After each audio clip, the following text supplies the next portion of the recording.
Hello, my name is Lucy Brady, and I have been a person of prayer for many years. The Lord is so faithful to care for us as we pray for others and as He answers prayer for us. So, years ago, I decided to start a prayer tent for people who wanted prayer or needed it. So now other groups want to start a similar ministry by serving other people with prayer. What I'm about to share is not a theology of prayer, as I am not a theologian. However, I have hosted a radio program on prayer, and I currently work at conferences in the prayer room. So what I share is going to come out of my personal experience, and I hope it will help others of you to navigate through starting and maintaining a prayer ministry. I will start off about location and setup.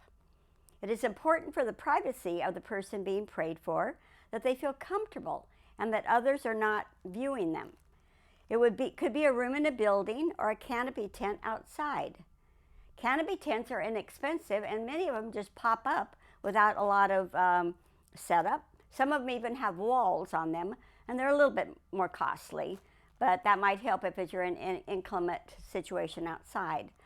Canopies can be used in parking lots, at fairs, clinics, hospitals, outdoor meetings, or any place where people need prayer and you have permission to set up.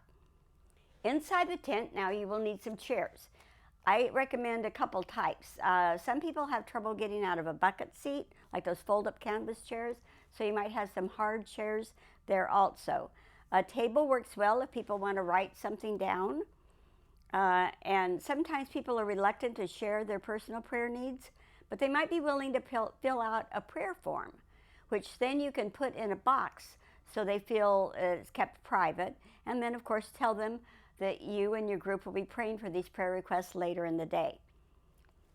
A box of tissue is handy, as some people might get emotional or teary, and they would feel uncomfortable if they can't take care of that.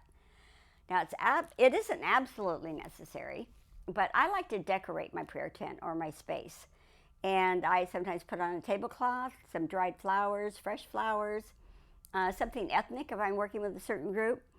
And you might also put a banner or on the prayer tent so they know what the tent is used for. Another thing, you could use a tripod or a easel and put up a sign. If it's outside. If an inside room is used, then you could post a sign. A nice but more elaborate thing might be to hang a banner or some artistic art or Bible verse about prayer. Most of you have really creative people in your staff and in your group, so I'm sure you can come up with something that will be attractive. Okay, what I'm giving you is just a framework. Prayer rooms can be set up in conferences, hospitals or clinics, in churches, community events, or anywhere where people pray and will benefit by being prayed for somebody that cares for them and will listen to them. Okay, the prayer room, like the canopy, should be furnished with comfortable seating and a table, and the same items that you would use in the tent. If no private room is available, a curtain or room divider might work. If there is information or a check-in booth at the event, you might post it or hand out a sheet letting them know about the prayer room and where it is.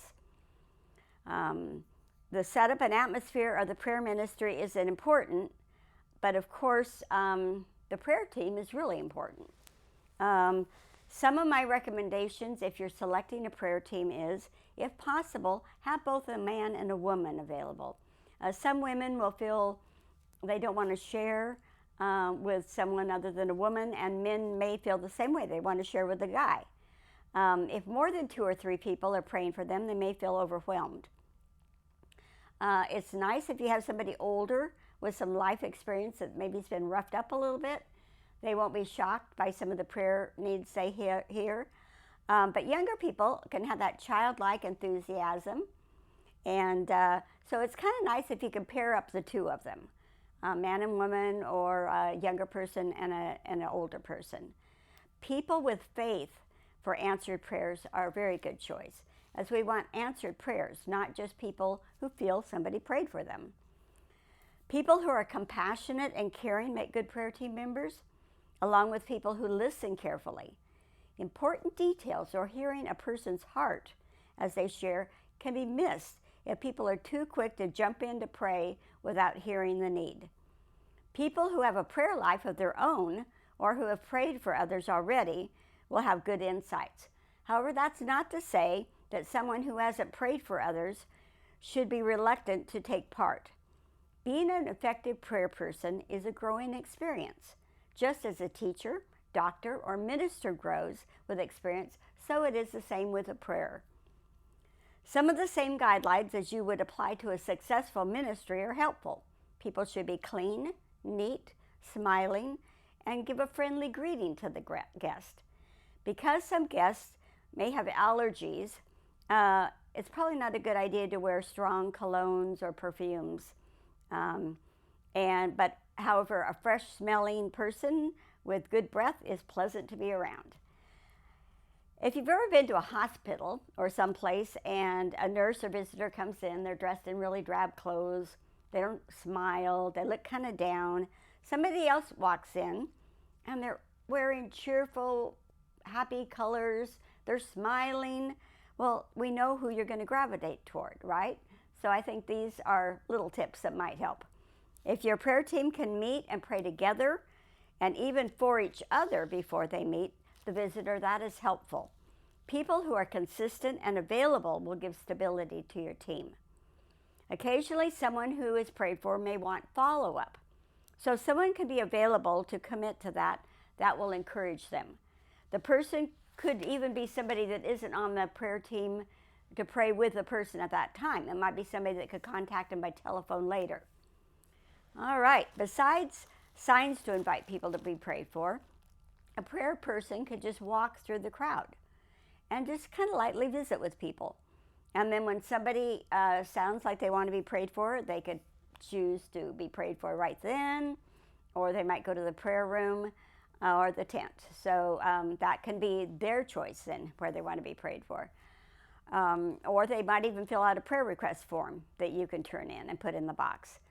Even in the prayer room, it doesn't hurt to engage a person in a little light conversation because they might be reluctant to share with somebody they just met.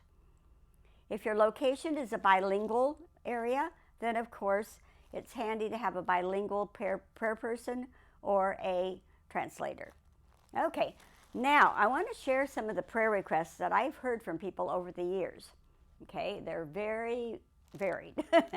Okay, to be delivered from addictions like alcohol, drugs, smoking, to overcome depression or discouragement, to be able to secure and keep their employment, for adequate housing, finances, and food, medical and dental care, transportation, gas, and car repairs, health for their family, relatives, and pets, previous car accidents and upcoming surgeries, their illnesses and their aches and pains, for energy and to be able to sleep at night, emotional healing, brokenheartedness, and healing from abuse, healing of their current marriage, or meeting and choosing the right mate, being able to complete household chores and being organized, for direction in career, ministry, and schooling, family relationships,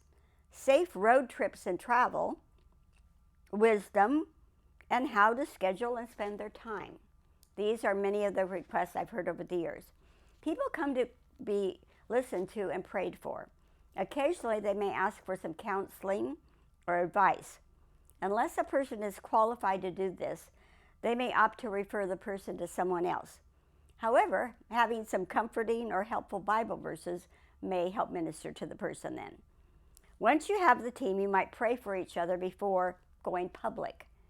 Besides the benefit of some experience and more confidence, this may bind your group together more.